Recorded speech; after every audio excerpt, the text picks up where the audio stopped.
pagaram um alto preço diante da justiça, eram enviados ao Brasil para assim colonizar o Brasil.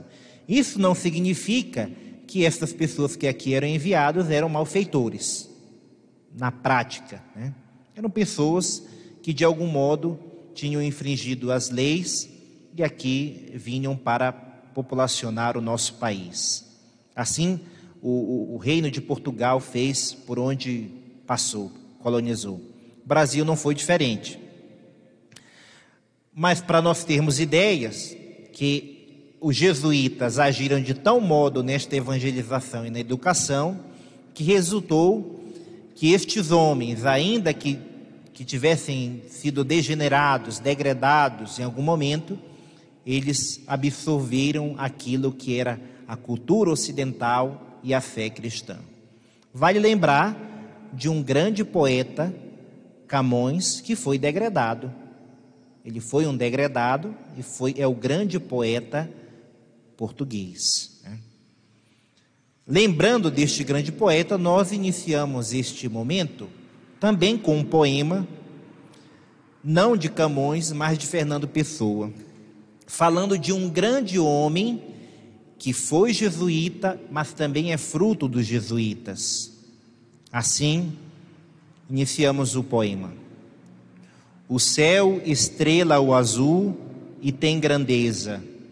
Este, que teve a fama e a glória tem, imperador da língua portuguesa, foi-nos um céu também. No imenso espaço seu, de meditar cotidiano, constelado de forma e de visão, surge prenúncio claro do luar. Mas não é luar, é luz de etéreo, é um dia, e no céu amplo do desejo, a madrugada irreal do quinto império doira às margens do Tejo. Este poema de Fernando Pessoa fala exatamente de um grande homem que viveu no Brasil, jesuíta, o padre Antônio Vieira, assim reconhecido por Fernando Pessoa como o imperador da língua portuguesa. E de fato o foi. Padre Antônio Vieira não só foi um bom religioso, um bom padre, mas também foi um bom pedagogo. E grande missionário na causa indígena. Há quem faça uma crítica à personalidade do padre Antônio Vieira na ortodoxia, com algumas querelas que não foi bem resolvida em sua época, em seu tempo, uma aproximação a algumas heresias, que aqui nós vamos também falar, como o sebatianismo e o montanismo, o milenarismo, que era uma ideia que o reino de nosso Senhor se implantaria por completo, pleno, já aqui na terra.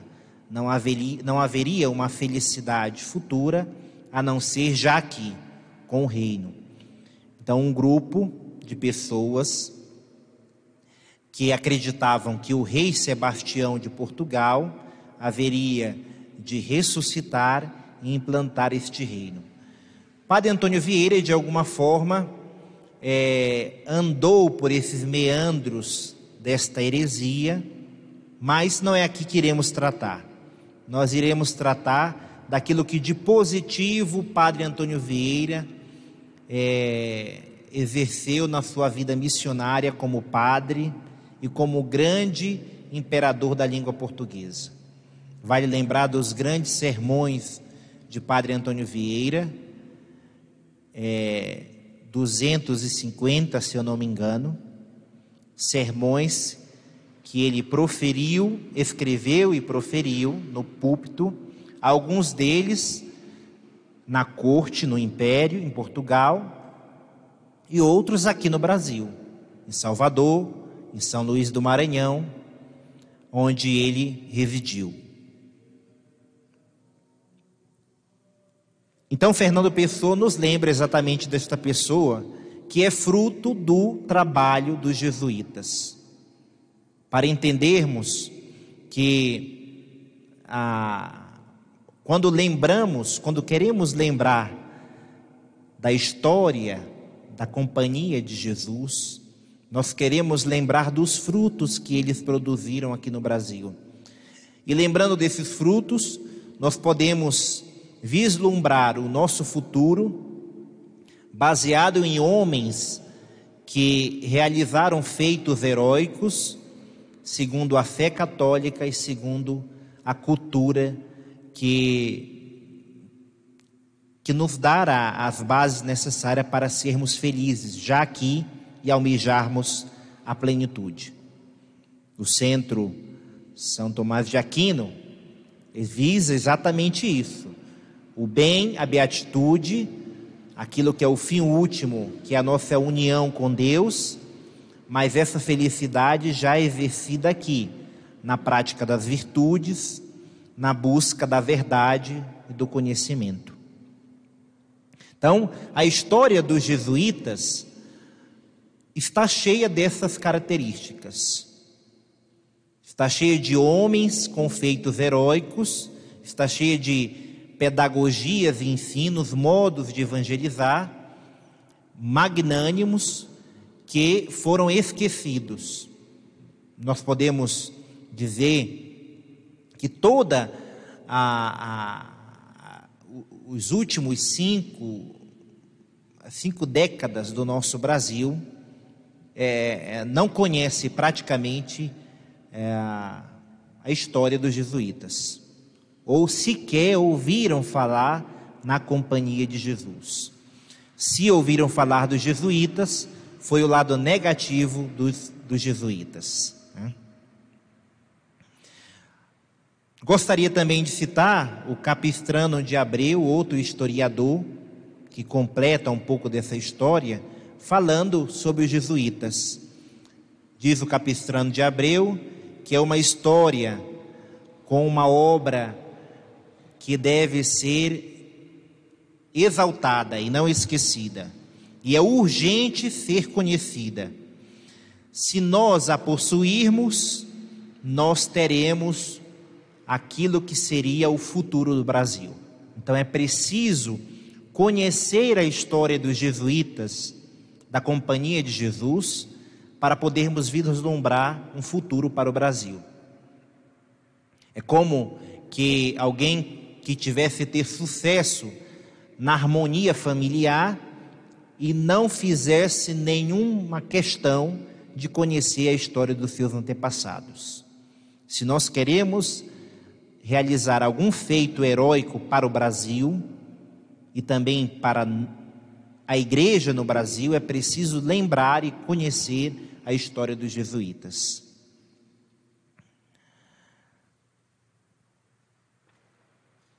Então, a Companhia de Jesus tinha 9 anos de fundação quando chegou no Brasil.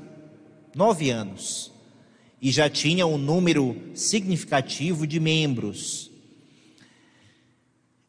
Essa instituição, esta congregação reconhecida pela igreja, ainda infanta, já realizava feitos heróicos, já tinha homens ilustres que a compunham.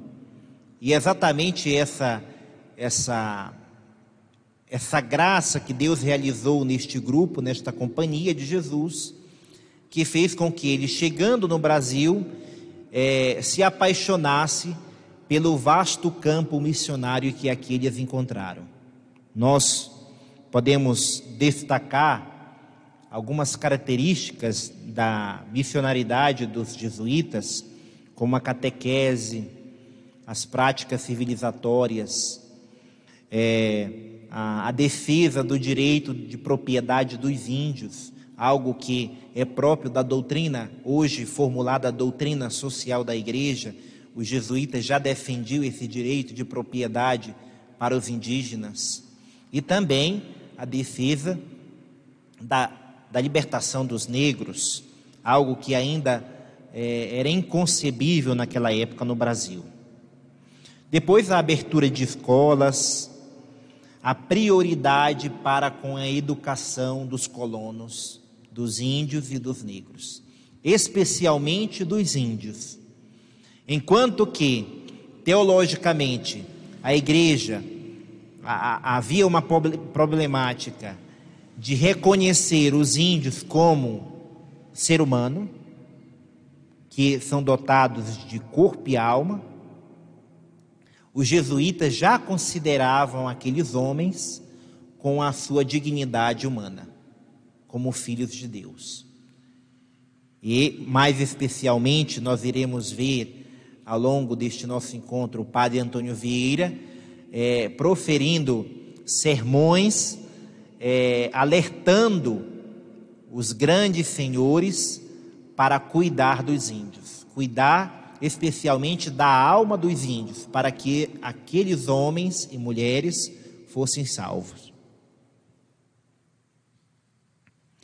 Ainda há outro historiador, o padre Serafim Leite, na sua obra A História Universal, com um aspecto a história do Brasil, nós temos uma frase muito bela em relação aos jesuítas. Ele falando dos jesuítas, assim ele diz, o padre Serafim Leite: se os colonos e administradores governavam a terra e a cultura como fonte de riqueza e elemento de sabedoria, os jesuítas amavam a terra e os seres humanos que essa terra alimentara no decorrer dos séculos.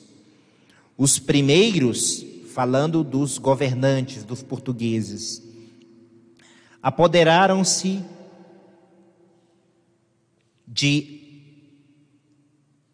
da parte material do corpo, e assim nasceu o Brasil, a grande nação, o grande continente do Brasil.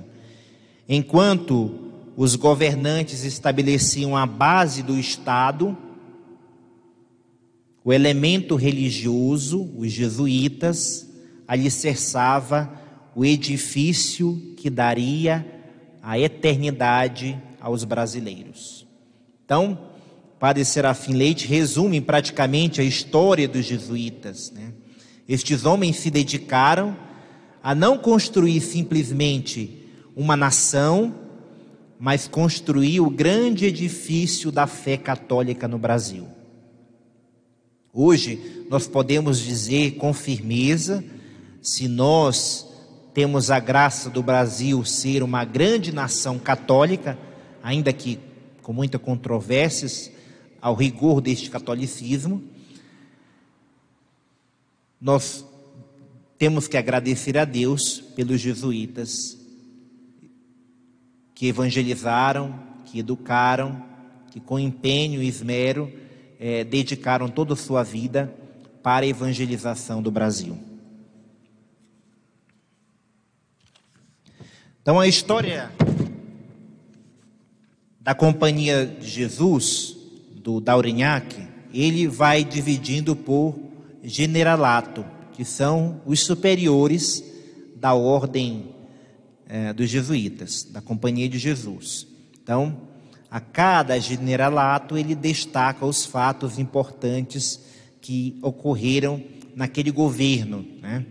Então, no generalato do padre Goswell Níquel, do 10º superior da Companhia de Jesus, que ocorreu do ano 1651 a 1661, houve uma querela muito grande neste governo, deste padre, que foi superior dos jesuítas, que é a querela entre os jesuítas e os assim chamados jansenistas, que são considerados cismáticos e hereges pela igreja, e que de alguma forma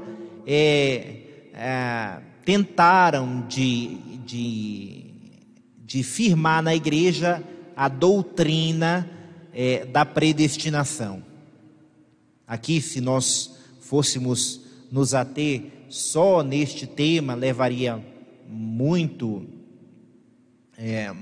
muito conteúdo a ser exposto, mas de forma breve nós explicaremos o que foi esta querela entre os jansenistas e os jesuítas.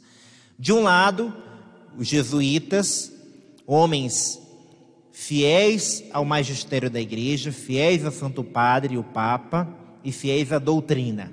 Então, o voto mais exercido pelos jesuítas era o voto de obediência, a virtude evangélica, o conselho evangélico vivido pelos jesuítas, a obediência.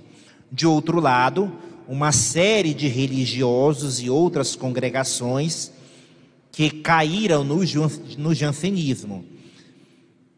Dentre essas congregações, a que mais se destacou foi um mosteiro em Porto Real, que aprofundou a doutrina do jansenismo. Jacênio, Otto Jacênio, Cornélio Otto Jacênio, foi um homem que viveu em 1585 e morreu em 1638, e foi bispo de Ypres. Ele escreveu uma obra conhecida como Augustinianos. Esta obra falava exatamente sobre a doutrina da predestinação. E o que é a doutrina da predestinação? A doutrina da predestinação é a ideia de que há um pouco de eleitos por Deus, que este pouco de eleitos são eleitos ao céu. Eles, sem erro, mesmo pecando, irão para o céu. E há um pouco de predestinados ao inferno. Ora, a doutrina da predestinação depois foi esclarecida na igreja. É uma verdade de fé, é verdade que nós somos predestinados a alguma coisa, nós acreditamos na doutrina da predestinação, e nós somos predestinados a quê? Isso é a doutrina católica. Nós somos predestinados ao céu. Todo e qualquer ser humano é predestinado ao céu, mas é preciso uma vontade firme e decidida de querer ir ao céu. Ninguém vai ao céu se não quiser. Então isso, na época de Cornélio Jacênio e os jesuítas, não estava bem esclarecido na igreja. Então, esta querela dos jansenistas.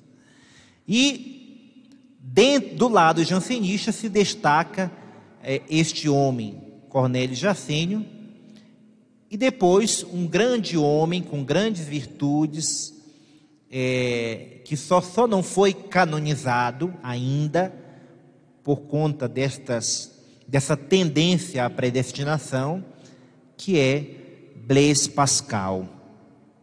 Blaise Pascal, que era um monge, ele tem uma frase belíssima que fala sobre a razão e diz que a razão conhece as coisas, mas na alma há um desejo muito maior, no centro da alma há um desejo muito maior de conhecer as coisas, e esse desejo de conhecer as coisas é o conhecimento de Deus. Por isso que ele vai dizer: o coração tem razões que a própria razão desconhece. Então, Blaise Pascal é conhecido também por ter criado o relógio, a calculadora, aliás, ter aperfeiçoado o relógio, ter criado a calculadora, ter aperfeiçoado aquilo que nós conhecemos hoje por bafômetro. Então, eram homens ilustres. Havia 5 proposições dos jansenistas. Essas 5 proposições davam a entender que os jesuítas queriam, de alguma forma,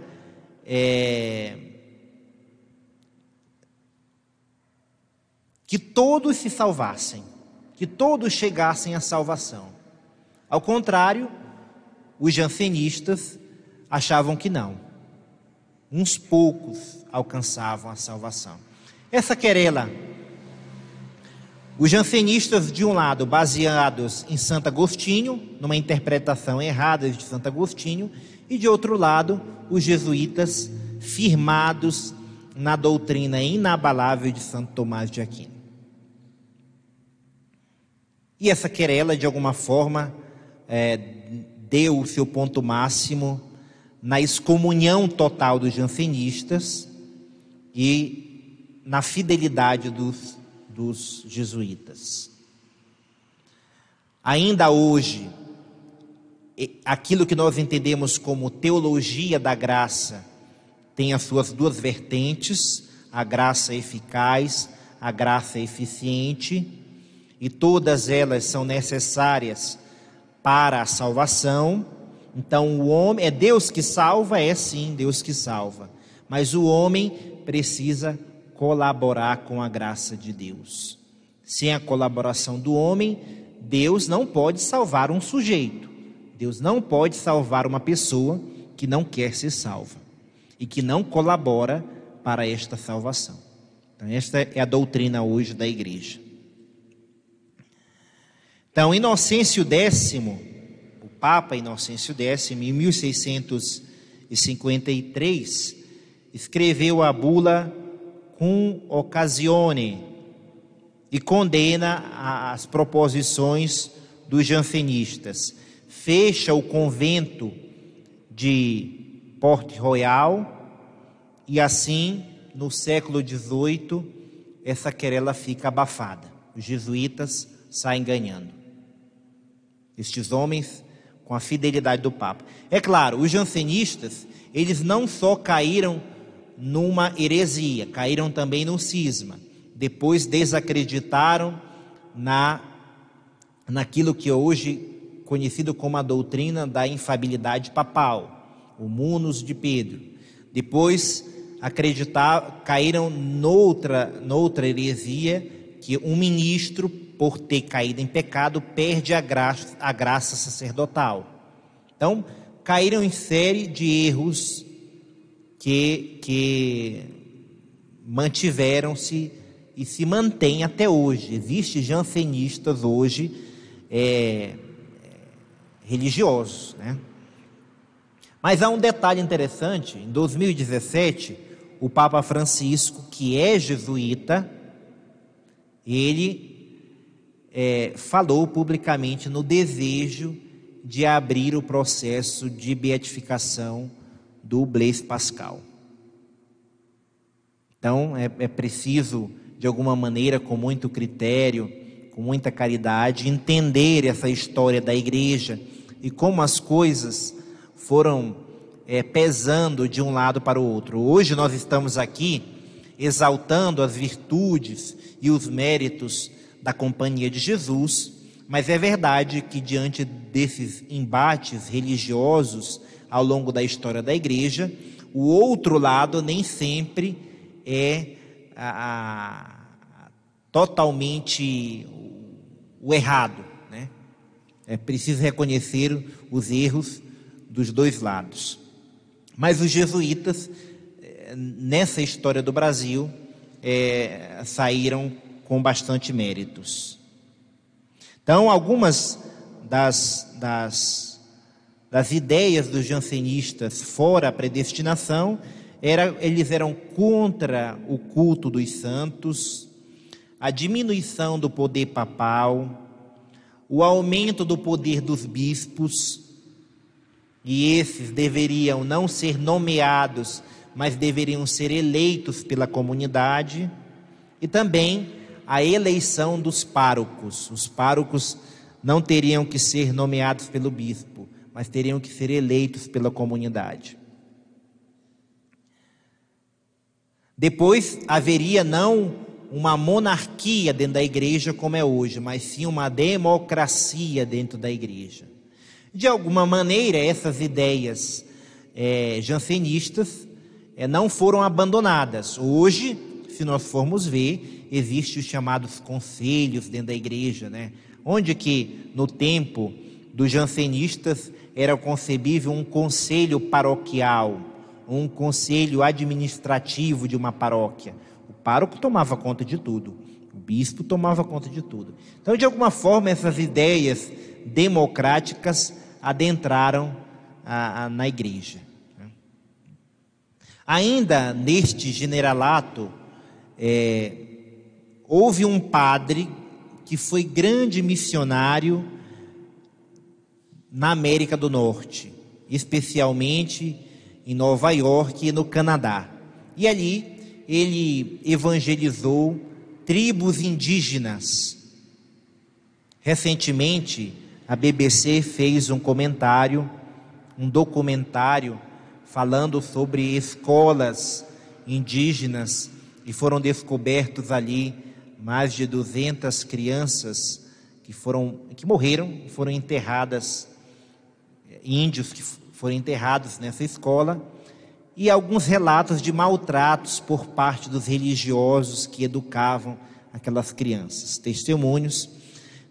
Isso para dizer que sempre essas emissoras sensacionalistas tentam de tirar a credibilidade do papel missionário e pedagógico daqueles missionários.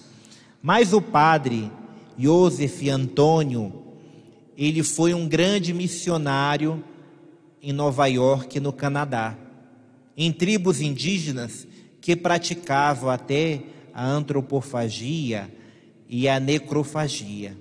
Então, comiam corpos de pessoas e comiam corpos de pessoas depois de sepultadas. Depois de sepultadas, desenterravam as pessoas e comiam. Mas como este padre jesuíta entrou nessas tribos e evangelizou?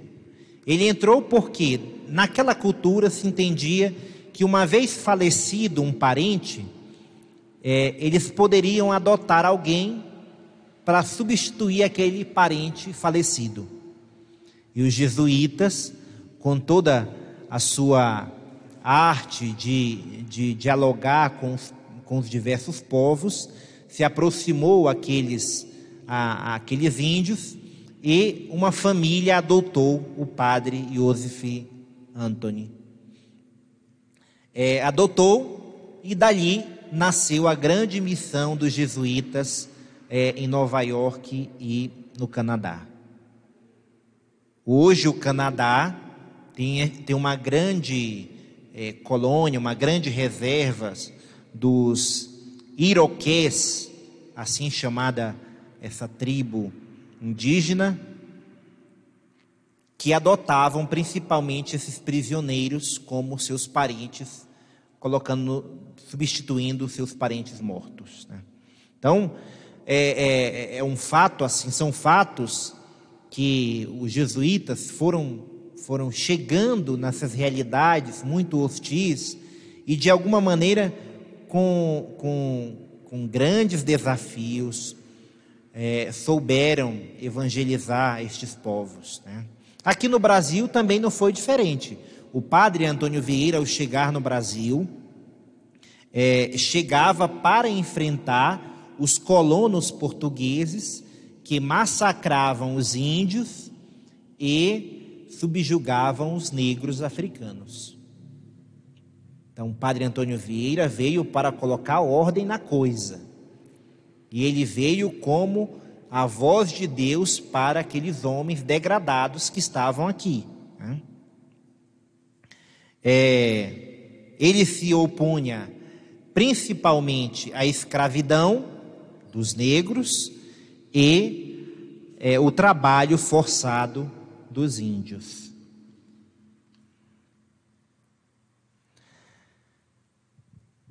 O padre geral desta época morre, e essas grandes querelas continuam.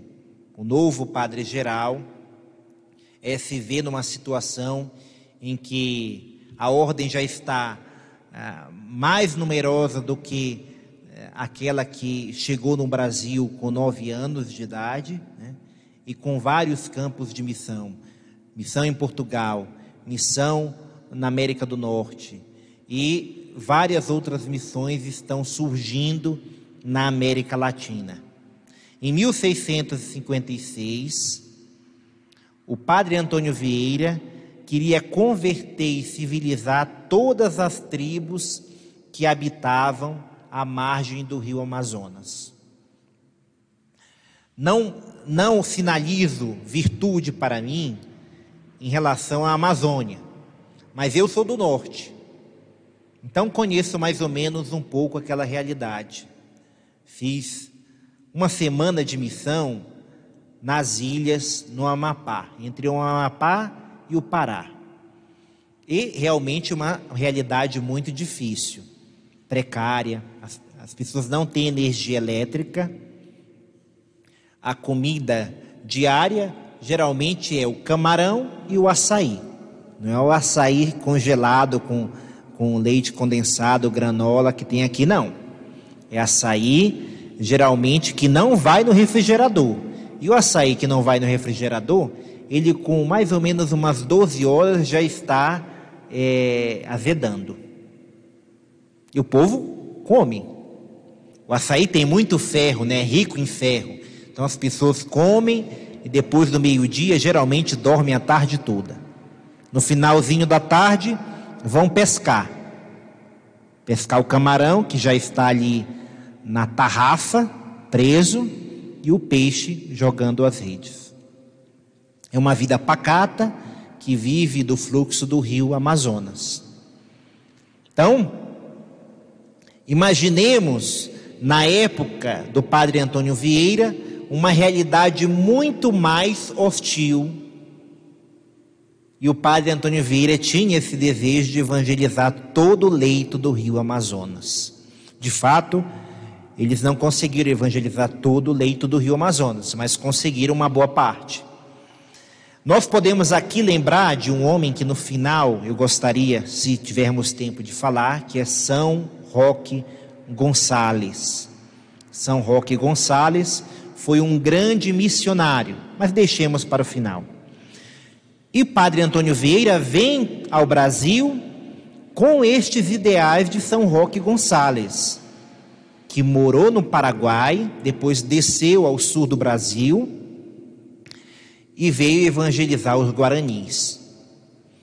Então, a missão dos jesuítas no Brasil, nesse leito do rio Amazonas, foi dividida em 4 partes. E essas 4 partes, cada parte dessa tinha 6 jesuítas. 6 jesuítas em cada ponto desse. Então, imagine, hoje o direito canônico diz que uma ordem religiosa, para montar uma fraternidade, precisa ser no mínimo 3 religiosos, porque a crise vocacional é tão grande que às vezes nem 3 religiosos conseguem se montar uma fraternidade.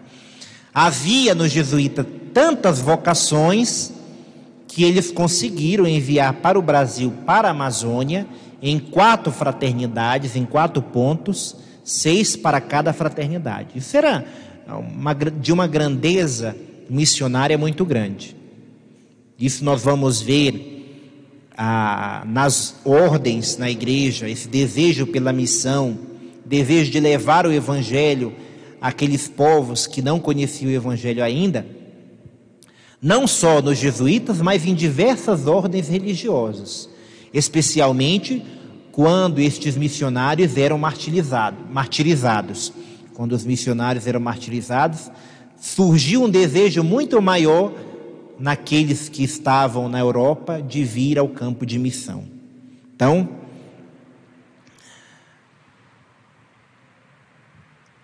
e esse fato de ter 6 jesuítas em cada ponto, nesses 4 pontos do Amazonas, nunca tinha acontecido em missão alguma, mas aqui no Brasil aconteceu.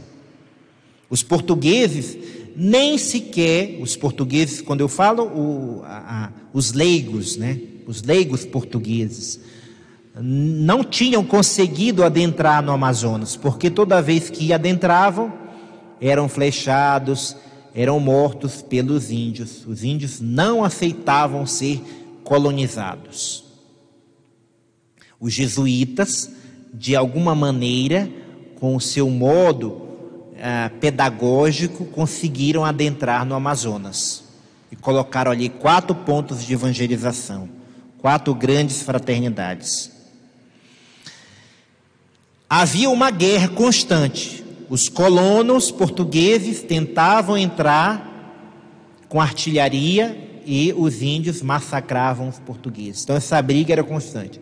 Foram os padres jesuítas que conseguiram um primeiro tratado de paz. Então eles firmaram, convenceram os índios que seriam protegidos pelos jesuítas e os índios aceitaram a paz. Aceitaram ser de alguma forma colonizados pelos portugueses.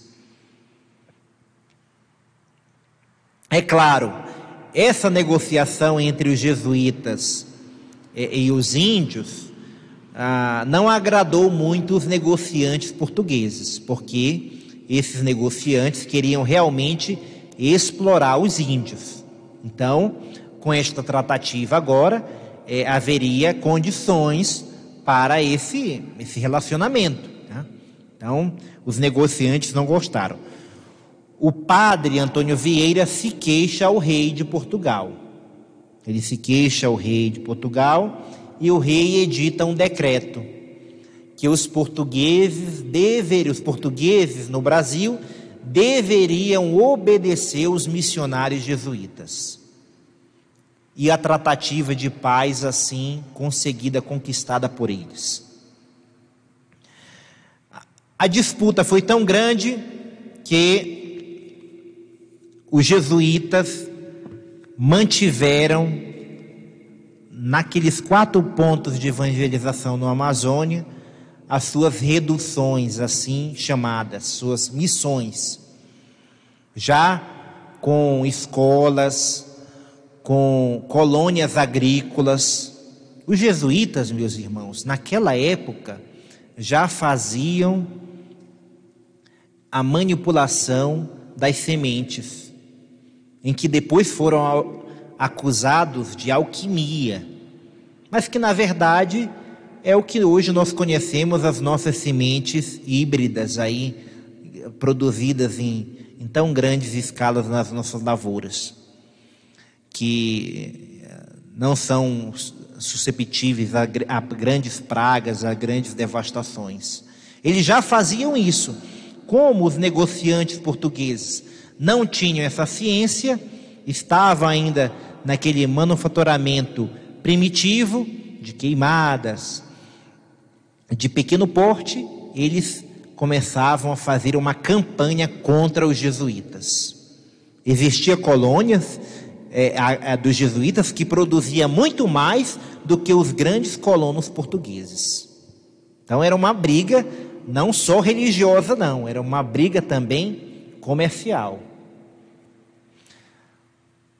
Do 10º generalato passamos ao 11º, generalato do padre Paulo Olivier, de 1661 a 1681. Na América, no Rio Amazonas, os Nheguebaís, uma tribo indígena, aceitavam os missionários jesuítas. E assim eles cresciam naquelas reduções, e aqui eu abro um parêntese para explicar o que seriam as reduções. Lembra que eu falei do São Roques Gonçalves? São Roques Gonçalves estava no Paraguai, desceu ao sul do Brasil para evangelizar os guaranis. Os guaranis estavam divididos em pequenas tribos. Os guaranis eram índios pacíficos, que não praticavam a antropofagia. Eles eram pacíficos, mas estavam divididos em pequenas tribos. São Roques Gonçalves, nesse seu intento, desce do Paraguai ao sul do país para criar as reduções. As reduções eram exatamente reduzir as tribos guaranis, juntar num só lugar. E assim ele conseguiu. No sul, ele fez uma grande tribo guarani, com escolas, com a colônia agrícola, com produção de arroz, de feijão e construções de casas. Os índios saíam da maloca e iam morar em casas de barro, todos juntos. Então era um grande avanço. Depois vestiram os índios, educavam as crianças e assim ele conseguiu. A ideia de redução aqui no Brasil estava impregnada na mente do padre Antônio Vieira. Então, quando os jesuítas chegaram nessas tribos dos Nenguebaís, eles implantaram logo as reduções. Mas os colonos não gostaram também. E assim fizeram de tudo para expulsar pela primeira vez os jesuítas do Amazonas. E conseguiram expulsar os jesuítas. Com eles também foi padre Antônio Vieira. Padre Antônio Vieira vai para a Europa, retorna à Europa. Lá ele começa a fazer grandes sermões na capela do rei contra a escravidão no Brasil e contra o trabalho forçado dos índios. Os índios, porque os jesuítas foram mandados embora, quebram o contrato, começam a guerrear contra os colonos novamente. Em 1664, o padre Antônio Vieira retorna para o Brasil, para o Amazonas, e se estabelece em São Luís do Maranhão. Eu morei 5 anos em São Luís do Maranhão. Fui lá na igreja de Santo Antônio, onde o padre Antônio Vieira pregou do púlpito o sermão de Santo Antônio aos peixes. Tem lá a réplica do púlpito em madeira que ele pregou. E o colégio Santo Antônio, onde foi colégio, hoje é seminário, mas no tempo do padre Antônio Vieira foi o convento dos frades jesuítas. E o padre Antônio Vieira começa a pregar fortemente essas ideias. A ideia de que o índio tem a sua dignidade, o índio tem alma, ele precisa antes de tudo ser reconhecido como pessoa e precisa ser evangelizado porque Deus quer a sua salvação. No generalato do padre Carlos Nainelli, de 1681 a 1687, acontece que os jesuítas no Brasil estão tão firmes na sua evangelização que já têm escolas e iniciam de alguma forma uma pretensão de uma universidade. Lembrando que todos aqueles que desejavam fazer as academias de letras precisavam ir a Coimbra estudar. O padre Antônio Vieira, inclusive, estudou em Coimbra. Muitos literatas brasileiros foram a Coimbra estudar. E os jesuítas já queriam, de alguma forma, aqui no Brasil, fundar uma universidade. Nessas sucessivas ministérios desses padres superiores, houve grandes querelas. Os jesuítas chegaram na China, os jesuítas chegaram na Inglaterra, os jesuítas chegaram no Reino da Espanha e ali realizaram grandes feitos, com os mesmos feitos que tinham realizado no Brasil: escolas, a educação dos índios, a educação dos pobres, a alta cultura e a aplicação daquilo que é conhecido como a Ratio Studiorum. Que só para isso, é uma sugestão, o centro deveria dedicar um estudo. A Ratio Studiorum dos jesuítas estava baseado naquilo que era as ciências clássicas, o trívio, o quadrívio, que hoje é já resgatado por nós em muito das nossas escolas e institutos.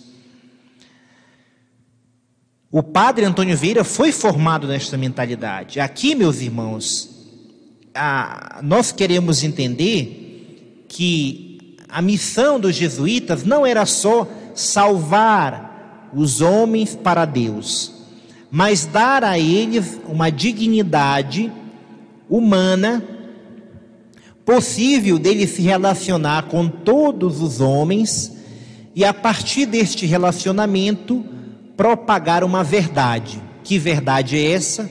A verdade de nosso Senhor Jesus Cristo, tanto em âmbito racional, em âmbito natural, como em âmbito revelado por nosso Senhor na doutrina. No generalato do padre Inácio Viscotti, que foi o 16º, o padre Luiz Centurione foi um grande missionário na China. E ali ele conseguiu evangelizar a China, o imperador, conseguiu dar passos largos ao ponto que o imperador colocou ele na corte.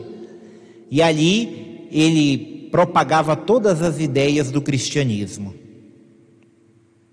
Em Portugal, no reino de Portugal, com a morte de João V, o infante Dom José sucedeu.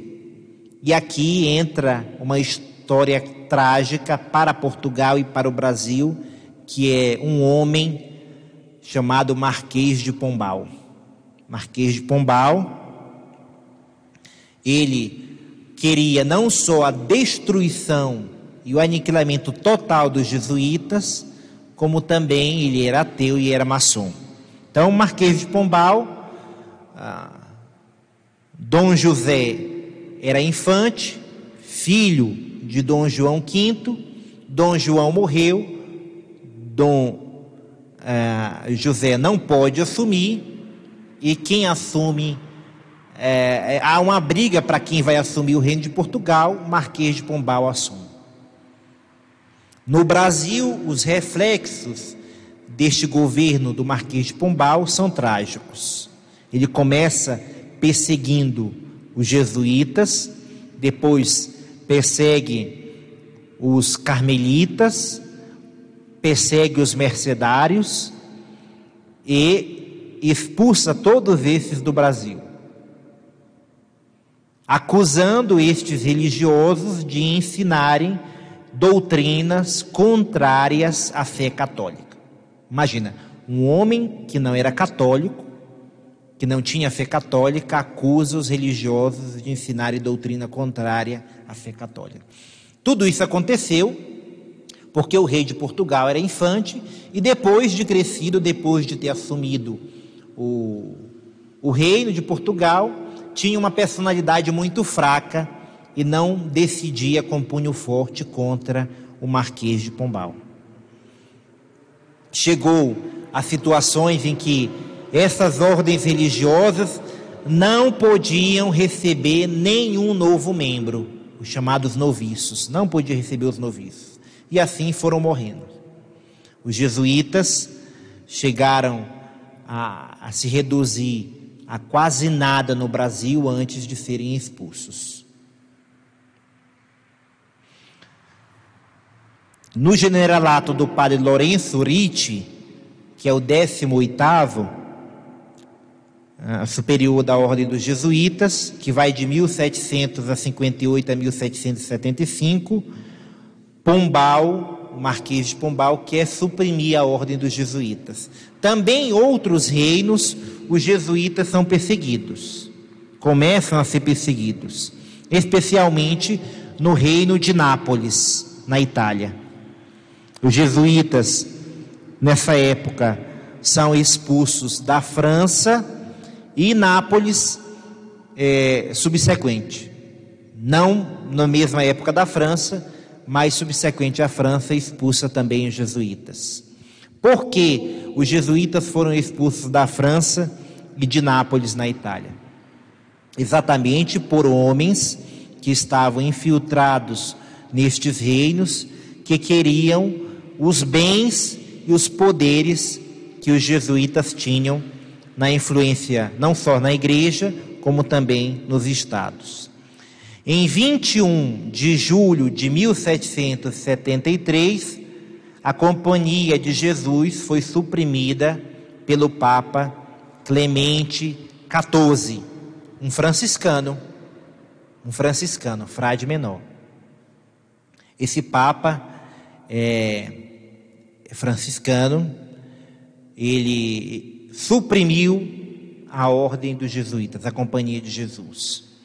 E aqui vale lembrar que os jesuítas, quando chegaram na China, eles fizeram uma grande evangelização. Uma evangelização que nenhuma ordem conseguiu fazer, porque eles conseguiram manter um pouco daquela cultura local e implantaram a fé católica e a cultura ocidental. Havia uma certa harmonia entre a cultura local e a cultura ocidental. Quando os franciscanos chegaram na China, eles, não sabendo muito da cultura chinesa, nem o mandarim, eles queriam batizar e evangelizar de toda forma os chineses. Houve martírio e houve briga entre os jesuítas e os franciscanos, especialmente na liturgia. Os jesuítas pretendiam pedir a Roma uma concessão para uma liturgia própria para a China, e os franciscanos não queriam que os chineses rezassem o rito romano. De alguma forma, essa briga, quem ganhou foi os franciscanos. O rito romano teve que, de alguma forma, ser implantado na China. O imperador resistiu, e aí depois houve a expulsão dos jesuítas e a perseguição das outras ordens.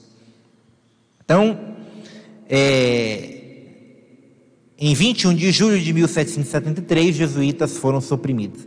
A supressão dos jesuítas resultou que o Papa Clemente XIV ficou amargurado, porque ele se sentia pressionado pelos príncipes que queriam a expulsão dos jesuítas dos seus territórios. Ele mesmo não tinha uma identificação amorosa com os jesuítas, mas ele, como Papa, reconhecia os méritos desta grande companhia. Os jesuítas, quando foram expulsos, permaneceram na Prússia, no reino da Prússia, na Rússia, que naquela época imperava a rainha Catarina II. Lembrando que a Rússia, nessa época, já estava em cisma com a Igreja Ocidental. E de rito ortodoxo, aqueles jesuítas não poderiam exercer o seu ministério, mas Catarina II acolheu a companhia para abrir escolas, trabalhar na área da educação, porque a Rússia, no seu império todo, tinha um prejuízo muito grande na educação. E os jesuítas, de alguma forma, ajudou o avanço cultural da Rússia, né? A Polônia, como fazia parte integrante do reino da Rússia, também acolheu os jesuítas nesta supressão da companhia. O Papa, antes de morrer, amargurado, reconhece que não deveria ter suprimido a companhia. Em 1772, Dom José I, o rei de Portugal, morre, e Dona Maria, que é sua filha, sucede. O Marquês de Pombal já está velho, e Dona Maria incrimina ele por todos os seus feitos maléficos contra os jesuítas e contra o reino de Portugal. De 1802 a 1805, os jesuítas voltam à Inglaterra, à França, a Nápoles e à Espanha. E no generalato do padre Luiz Fortes, os jesuítas são expulsos da Rússia, da onde eles tinham sido acolhidos. Então, a história dos jesuítas é sempre assim, de acolhidas, expulsões, de grandes feitos heróicos, de grandes batalhas. Em 13 de agosto de 1829, os jesuítas retornam ao Reino de Portugal e, consequentemente, ao Brasil. No dia 7 de maio de 1801, o Papa Pio II restabeleceu a Companhia de Jesus com a bula Solicitudo. E aqui, chegando ao fim da nossa exposição, nós podemos entender como estes homens, diante de perseguições, diante de grandes missões e desafios, mantiveram a fé até o restabelecimento da ordem. É claro, se nós formos adentrarmos hoje na história atual dos jesuítas, nós podemos encontrar algumas deficiências em termos doutrinais, modos de aplicação da pastoralidade da igreja, mas não nos convém agora. E o livro finaliza exatamente no restabelecimento da Companhia de Jesus. Assim, nós entendemos que esta companhia serviu para dar os alicerces da fé católica no Brasil. Mas eu gostaria de finalizar, de forma breve, destacando duas outras pessoas que são frutos da evangelização dos jesuítas. Um eu já falei, são três pessoas. Um eu já falei, que é o padre Antônio Vieira, este grande imperador da língua portuguesa, assim dito por Fernando Pessoa, e o outro é São José de Anchieta. Nós temos a missão de evangelizar com a personalidade do padre José de Anchieta.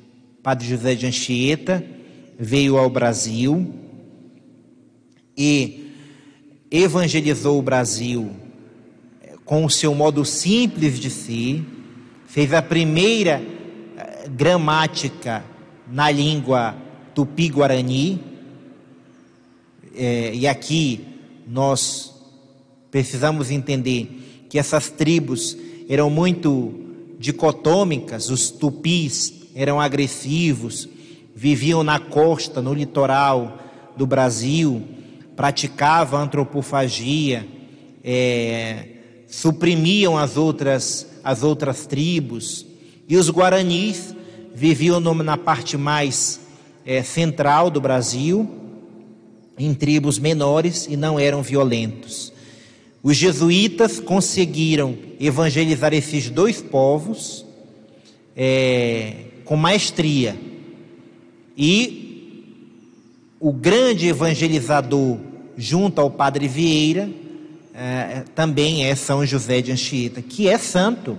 São José de Anchieta precisa ser apresentado aos nossos filhos, aos nossos parentes, nas nossas escolas, nas nossas igrejas.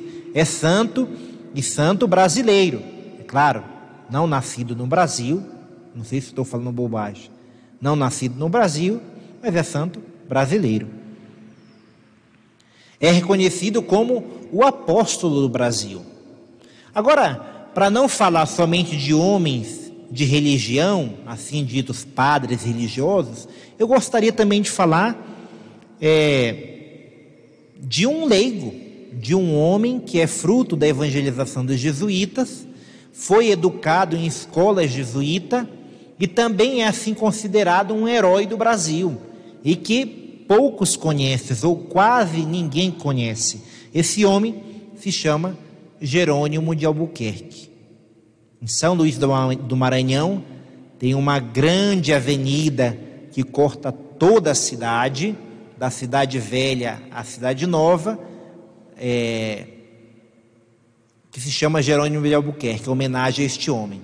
Ele nasceu em Olinda e foi filho de um marechal, também conhecido como Jerônimo de Albuquerque. Mas por que este homem deve ser reconhecido como um herói brasileiro? Ora, Jerônimo de Albuquerque, ele foi nada mais, nada menos de quem um general que lutou na Batalha de Guaxinduba. A Batalha de Guaxinduba foi uma batalha ocorrida na ilha de São Luís do Maranhão, quando os franceses, com tendências protestantes, querendo implantar no Brasil a chamada França Equinocial, invadiram primeiro o Rio de Janeiro, foram expulsos pelo pai do Jerônimo de Albuquerque e depois, mais tardiamente, invadiram São Luís do Maranhão e fundaram o Maranhão. São Luís do Maranhão foi fundada pelos franceses. Estabeleceram-se ali esses franceses com um delegado da rainha francesa, a rainha católica, o delegado protestante, calvinista, e trouxe com ele 2 missionários católicos capuchinhos. Chegaram ali, evangelizaram os índios, construíram uma colônia com 2 anos, esses franceses. E no segundo ano, foram expulsos pelos portugueses na diligência de Jerônimo de Albuquerque. Este homem que era filho de português, de pai português e uma mãe índia. Então, um verdadeiro brasileiro. Ele foi educado nas escolas jesuítas e tinha uma educação clássica e sabia as artes indígenas. Com 200 homens, ele derrotou 3 mil franceses, com 200 homens. Quem não conhece São Luís do Maranhão, a cidade antiga é uma ilha, uma pequena ilha, e toda a cidade grande é uma ilha também. Na baía que rodeia a pequena ilha de São Luís, ali ocorreu a Batalha de Guaxinduba. Jerônimo de Albuquerque, de um lado, vestido como os indígenas, com 200 homens, e do outro lado, os franceses protestantes, na sua maioria, com armadura. Desceram na baía quando a maré desceu, quando a maré baixou, e começaram a guerra. Do lado português, tinha acabado a pólvora, e Jerônimo de Albuquerque pede a intercessão de Nossa Senhora da Vitória. Nossa Senhora, há um relato místico em que há uma mulher vestida de branco que anda pelos soldados e põe a mão na areia e entrega a pólvora para os soldados. E é assim que Jerônimo de Albuquerque, com 200 homens, vence a guerra de Guaxinduba contra os protestantes franceses. São expulsos, e este homem depois vai fundar o Rio Grande do Sul, a cidade de Natal, e é reconhecido como o herói do Maranhão. Então, meus irmãos, essa história, não só da Companhia de Jesus, como de homens heróicos que foram frutos da evangelização dos jesuítas, precisa ser lembrado por nós, precisa ser aprofundado, de maneira que, uma vez que coloquemos esses ideais na nossa vida, possamos progredir não só na civilização ocidental, mas também na evangelização dos povos com a fé de nosso Senhor Jesus Cristo. Muito obrigado. Eu creio que foi um esforço muito grande, a leitura é muito densa, o tempo não foi pouco não, mas As nossas atividades são muitas lá no seminário e acaba que a gente pôde apresentar aquilo que é fruto um pouco do nosso esforço. Muito obrigado pela participação de vocês e muito obrigado também ao Padre Flauner e ao Centro São Tomás de Aquino pelo convite.